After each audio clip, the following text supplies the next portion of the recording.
Hello everyone, welcome back to my another mini blog. তো কেমন আছো তোমরা সবাই? আশা করি সবাই খুব ভালো আছো, আর আমিও খুব ভালো আছি। আর আজকে ছিল বৃহস্পতিবার, তো সকাল সকাল আমি উঠে পড়েছিলাম। এসে দেখি নিচের বিছানাটা তো একদম গোছানো নেই, অগোছালো হয়ে পড়ে আছে, তাই একটু গুছিয়েও নিয়েছিলাম। আর এই দুদিন হলো আমার মায়ের শরীরটা খুবই খারাপ, সেই জন্য বাড়ির সব কাজ প্রায় আমাকে আর বোনকেই করতে হচ্ছিল। তাই আমি এখানে রেডি হয়ে নিয়েছিলাম ঠাকুর পুজো করার জন্য। আর বেশ কয়েকদিন পর শাড়ি পরলাম, তো আমার খুব ভালো লাগছিল।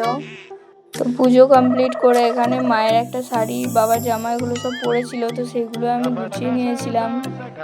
বাড়িতে মায়ের শরীর খারাপ থাকলে আমার কিছুই ভালো লাগে না। তো তোমাদের সাথে কথা বলতে বলতে এদিকে আমার সব কিছু গোছানো কমপ্লিট হয়ে গেছে আস্তে আস্তে। এবার আমি কিছু ব্রেকফাস্ট করে নেব।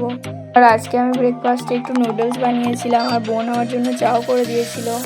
আর আমি আর আমার পুচকু এসেছিলাম আমার বান্ধবীর বাড়ি। এসে দেখছি ও তো পুজোয় ব্যস্ত। তারপর আমরা দুজন বেরিয়েছিলাম একটু পদ্ম পাতা আনতে যাবো বলে। তো চলে তো গেছিলাম, কিন্তু কী করে পাতাগুলো তুলবো সেটা একদমই বুঝতে পারছিলাম না। আর এই পুকুরটা অনেক জলও ছিল। তো প্রথমে ও তো আমার জন্য একটা ফুল এনে দিয়েছে। আর এই লজ্জাবতী পাতাদের সাথে খেলতে তো আমাদের খুবই ভালো লাগে সেই ছোটোবেলা থেকে। আমরা এখানে নিতে এসেছিলাম পাতা, কিন্তু তুলেছিলাম বেশিরভাগটাই ফুল। তো এখানে তো আমরা পাতা পাইনি, শুধু ফুলই পেয়েছিলাম, তার জন্য আবার পাশে আর একটা পুকুরে আমাদের যেতে হয়েছিল।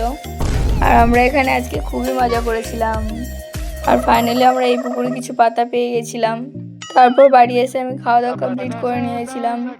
আর কালকে হচ্ছে বাড়িতে সত্যনারায়ণ পুজো, তো সেই জন্য আমি ফল আনতে একটু বেরিয়েছিলাম। আর এখানে দেখি একটা কৃষ্ণচূড়া গাছ রয়েছে, তো গাছটা দেখতেও বেশ সুন্দর লাগছিল।